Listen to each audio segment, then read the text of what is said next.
हमारे विभिन्न ज्ञानवर्धक कार्यक्रम देखने के लिए आप हमें अभी सब्सक्राइब करें, बेल आइकन को प्रेस करें ताकि आप देख सकें हमारा कार्यक्रम सबसे पहले। और अधिक जानकारी के लिए फेसबुक पेज को लाइक करना ना भूलें।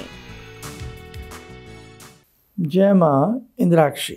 इंद्राक्षी धाम में दर्शकों आप सभी का हम हार्दिक स्वागत करते हैं। आज के दिन जिन जातकों का जन्म दिवस है, मैरिज एनिवर्सरी है, उन सभी को हमारी तरफ से बहुत बहुत शुभकामनाएं। आज हम बताने वाले हैं कि हम अपने व्यापार को कैसे बढ़ाएं, अपने उद्योग स्थल में हम बिक्री कैसे बढ़ाएं और अपनी दुकान को हम बहुत अच्छे से कैसे शुरू कर सकें और उसमें अच्छी आमदनी हम प्राप्त कर सकें। एक मंत्र, शाबर मंत्र और उसके साथ साथ कुछ अन्य उपाय हम आपको देने वाले हैं। इस कार्यक्रम को आप पूरा सुनिएगा। अगर आप कोई उद्योग है, कोई दुकान करते हैं, कोई भी व्यापार चलाते हैं तो उसमें और 4 चांद लग सकते हैं। आइए पहले आज का हम पंचांग देखते हैं। 24 दिसंबर सन 2021 दिन शुक्रवार, पोष मास, कृष्ण पक्ष, संवत 2078, तिथि पंचमी, नक्षत्र मघा, राहु काल 10:30 से 12, दिशा सूल पश्चिम दिशा। हम बहुत मुश्किल से कई बार किसी व्यापार को खड़ा कर पाते हैं। कई बार हम बड़ी अमाउंट में कर्ज ले लेते हैं बैंक से या किसी से, और उसके बावजूद भी हमारी दुकान बहुत अच्छे से नहीं चल पाती। हमारे जितने भी दुकानदार भाई हैं बहुत सुबह दुकान खोलते हैं, लेट तक दुकान पर मेहनत करते हैं, देर रात तक घर पर वापस आते हैं और कई बार हाथ कुछ भी नहीं लगता। देखो, हर व्यक्ति को आस होती है कि 2 पैसे वो कमा सके और अच्छे से वो भी जीवन जी सके। नई नई वैरायटी भी लाते हैं, नया नया सामान भी होता है, औरों की अपेक्षा दुकान में अच्छा माल होता है, लेकिन उसके बावजूद भी वो बात नहीं आ पाती है। तो आज मैं ऐसा ही कुछ आपको उपाय देने वाला हूँ और उसके साथ साथ एक चीज़ आपको और बता दूँ। हमारी जन्म पत्रिका का 10वां भाव हमारे व्यापार को देखता है और हमारी हथेली में हमारी फेट लाइन, शनि रेखा, हमारी व्यापारिक स्थिति और हमारा बुध पर्वत और शनि पर्वत, ये भी व्यापार के सूचक होते हैं।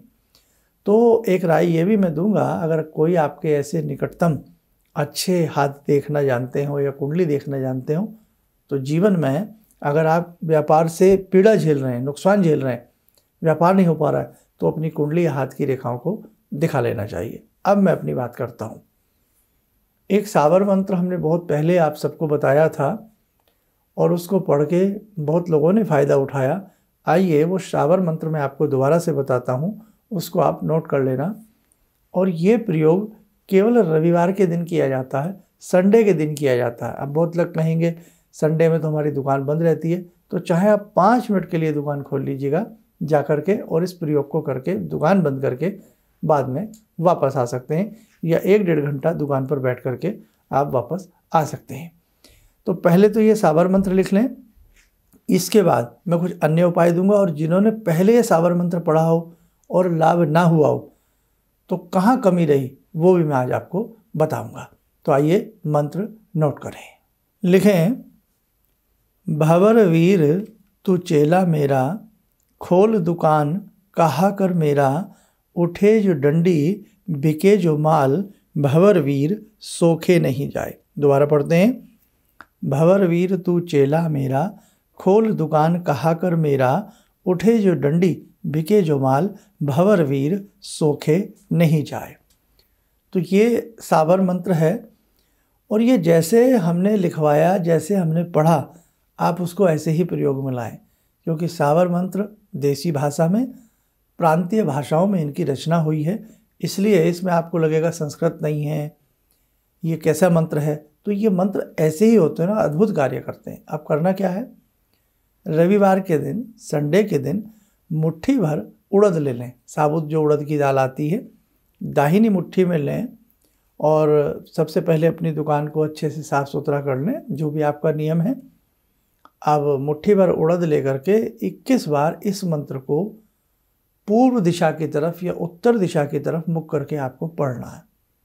जब 21 मंत्र पूरे हो जाएं, मुश्किल से 3-4 मिनट लगेंगे आपको, थोड़ा सा मंत्र बड़ा है। उसके बाद आप इस सारे उड़द को दुकान के चारों तरफ बखेर दें। अब मुट्ठी भर, पूरी मुट्ठी ना भरें, थोड़ा सा ले लें, कहने का भाव जो मुट्ठी में बंद हो जाए। और उसके बाद यही दिन में भाव रखिए कि मेरा काम अच्छा चलेगा।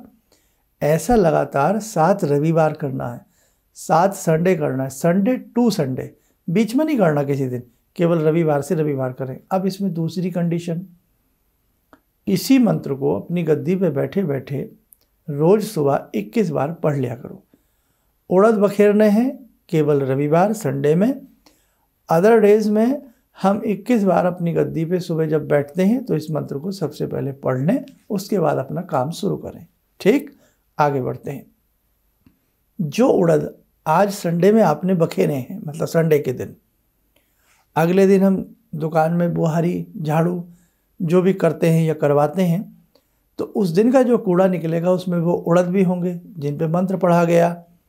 तो वो पढ़े हुए मंत्र वाले उड़द किसी से भी, या स्वयं अगर आप खुद सफाई करते हैं, अपने काम में कोई शर्म नहीं है। आप विदेशों में जाइए, विदेशों में कोई कितना भी रिच पर्सन हो, अमीर व्यक्ति हो, वो सब अपना काम खुद करते हैं, इसमें शर्म क्या है। बड़े बड़े ऐसे हमारे देश में भी संत योगी हैं जो आज भी अपना काम स्वयं करते हैं, ऐसे बहुत परिवार हैं। तो ऐसा नहीं है। तो यदि आप अपनी दुकान में झाड़ू बुहारी स्वयं करते हैं तो जो भी उस दिन का कूड़ा करकट निकला है उसको आप किसी अलग से उसमें डाल लें, अखबार में या थैलिया में, और उसको कहीं सुनसान इलाके में या जहाँ गंदगी ना रहती है उसको वहाँ एक तरफ डाला है। खेत खलिहान में कहीं भी डाल सकते हैं, कोई इससे भय नहीं है, किसी का नुकसान नहीं है। 7 रविवार करना है, भगवान की कृपा आप पे ज़रूर होगी। दूसरी बात, वास्तु के पैरामीटर से भी अपनी दुकान को एक बार देख लें, अपने उद्योग स्थल को देख लें कि कहीं त्रिकोणात्मक स्थिति तो नहीं है, चतुर्भुज की स्थिति तो नहीं है, इस प्रकार की कोई स्थिति तो नहीं बन रही है। क्योंकि शेरमुखी अगर जो दुकान होती है या शेरमुखी जो आपका उद्योग स्थल होता है वो व्यापार के लिए अच्छा होता है, लेकिन शिकायत ऐसा है फिर भी काम नहीं चल रहा है, तो फिर भी मैं राय दूंगा किसी को दिखा लें, नहीं तो ये उपाय तो आपको मैंने बताया ही। दूसरी बात, आपका जो बैठने का सिस्टम है, जहाँ बैठते हैं, पब्लिकली रूबरू होते हैं आप, तो आप उत्तर दिशा की तरफ अपना मुख रखें अगर संभव हो सके तो। ये ना हो कि आपकी दुकान का सिस्टम, आपकी दुकान की एंट्री इस प्रकार से है कि आपकी पीठ सड़क की तरफ चली जाए, तो वो भी गलत है। लेकिन संभव हो सके उत्तर या पूर्व या पश्चिम दिशा की तरफ अपना मुख रखने कर बैठ करके रखने का प्रयास करें। सबसे अच्छा है पूर्व दिशा, ईस्ट फेसिंग या नॉर्थ फेसिंग। दूसरी बात, आप अपने जहाँ बैठते हैं ठीक अपने पीछे अगर किसी से बनवा सकें श्री यंत्र रखें, भोजपत्र के ऊपर बनवा करके अपने पीछे श्री यंत्र रखें, उन्हें धूप दीप देते रहें। और यदि श्री यंत्र नहीं बनवाने की गुंजाइश है, जो भी है, तो छोटा सा चांदी का श्री यंत्र प्योर होना चाहिए, वो अपने गल्ला, लॉकर, तिजोरी जहाँ दुकान में बैठते हैं वहाँ पहले स्वास्तिक का चिन्ह बना दें, धूप दीप दे करके उसमें उसको रखें। दिन शुक्रवार होना चाहिए, लक्ष्मी का दिन। जिस दिन रखें उस दिन सफ़ेद रंग की कोई मिठाई हम कहीं भी बांट दें। ठीक है। अपनी दुकान में बैठी हुई लक्ष्मी और गज लक्ष्मी का चित्र लगाएं।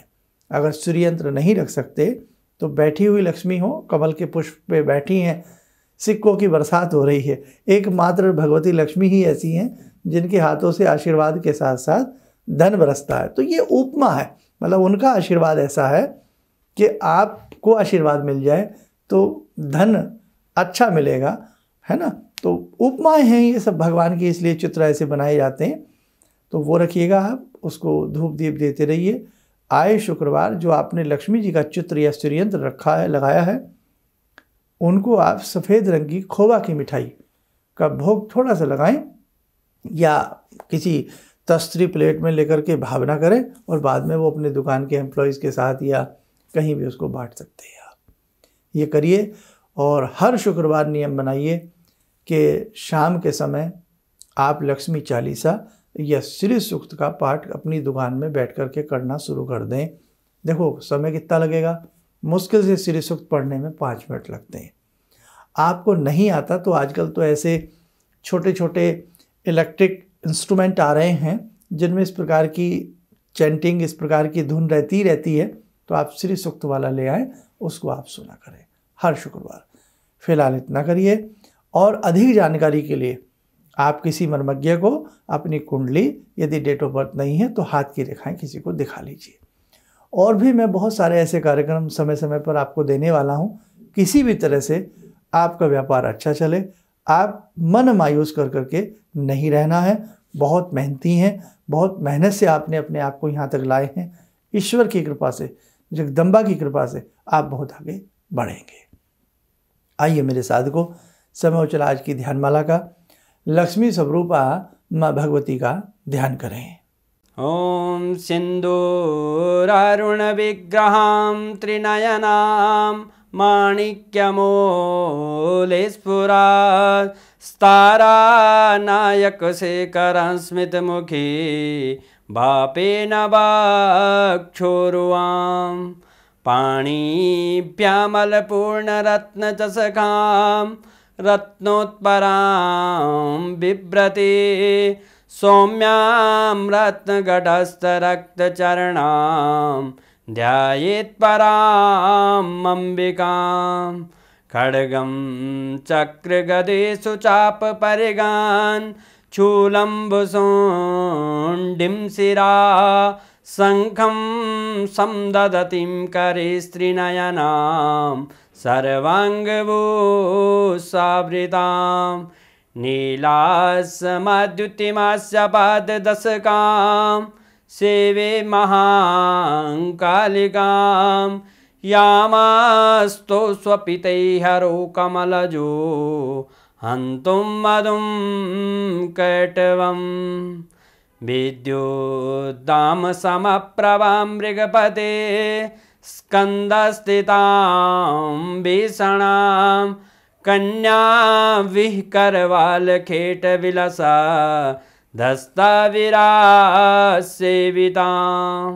हस्तेश्चक्रगदाशिखेटविशिखां चापं गुणं तर्जनीं विप्राणामलिलात्मिकां शशिधरां दुर्गां त्रिनेत्रां भजे।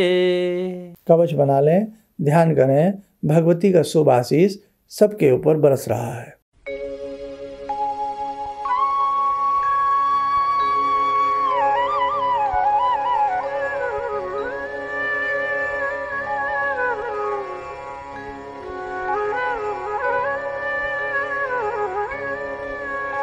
ओम बोलते हुए नेत्र खोलें, सामान्य हो जाए। देखो साधकों, कुछ ना कुछ नया नया हम आपको देने का प्रयास करते रहेंगे। बस हिंदू धर्म के नाते और हमारी चैनल के नाते आप इस प्रकार की वीडियोस लोगों तक पहुंचाया करें, ताकि वो लोग भी देख सकें जो लोग कहीं इस प्रकार की पीड़ाओं से पीड़ित हैं।